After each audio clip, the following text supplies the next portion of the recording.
if we did not have the lesser covenant. Okay? Were it not for the protecting power of the covenant to guard the impregnable fort of the cause of God, there would arise among the Baha'is in one day 1,000 different sects, as was the case in former ages. But in this blessed dispensation, for the sake of the permanency of the cause of God and the avoidance of dissension amongst the people of God, the blessed beauty, may my soul be a sacrifice unto him, has through the supreme pen written the covenant and the testament. He appointed a center, the exponent of the book and the annuller of disputes. Whatever is written or said by him is conformable to the truth and under the protection of the blessed beauty. He is infallible. The express purpose of this last will and testament is to set aside disputes from the world. Abdul Baha. This was 2 sections? That was just the one. You want me to go ahead and read the next one too. What will protect the faith from division?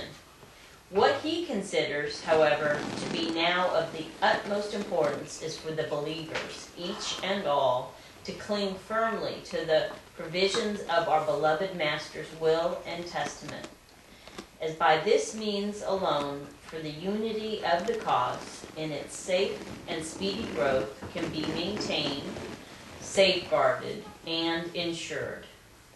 Such an absolute and unwavering fidelity to Abdu'l-Baha's will and firm adherence to the principles of the administrative order is indeed incumbent upon every one of the friends.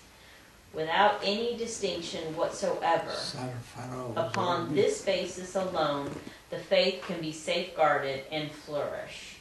This was written on behalf of Shofi Effendi. Thank you so much. Did you understand any of it? This was a little difficult. Yeah, I don't know. But I'll tell you, but then you try to explain what I try to explain. See if it makes sense to you. First question, what would happen if we did not have lesser covenant? Did you understand the lesser covenant? Because that was explained before. Did you understand that? Lesser covenant is that... It has really hard words in it. Yeah. But you know, the greater covenant is that God sends messengers. And so that's the greater covenant of God with man. That he'll send a messenger every 1,000 years. Like Abraham and Moses and Jesus and Muhammad and Bab and Baha'u'llah. So you understand that, right? That's the greater covenant. And the lesser covenant is when every prophet says that after me, who should be in charge. So probably Muhammad meant Ali to be in charge, but because he did not have written will, so Muslims divided, right? But then, so Baha'u'llah says that if Baha'u'llah had not had the written will, the same thing that happened to all the other religions would also happen to Baha'is. They would divide. But because he had the written will, Farsi.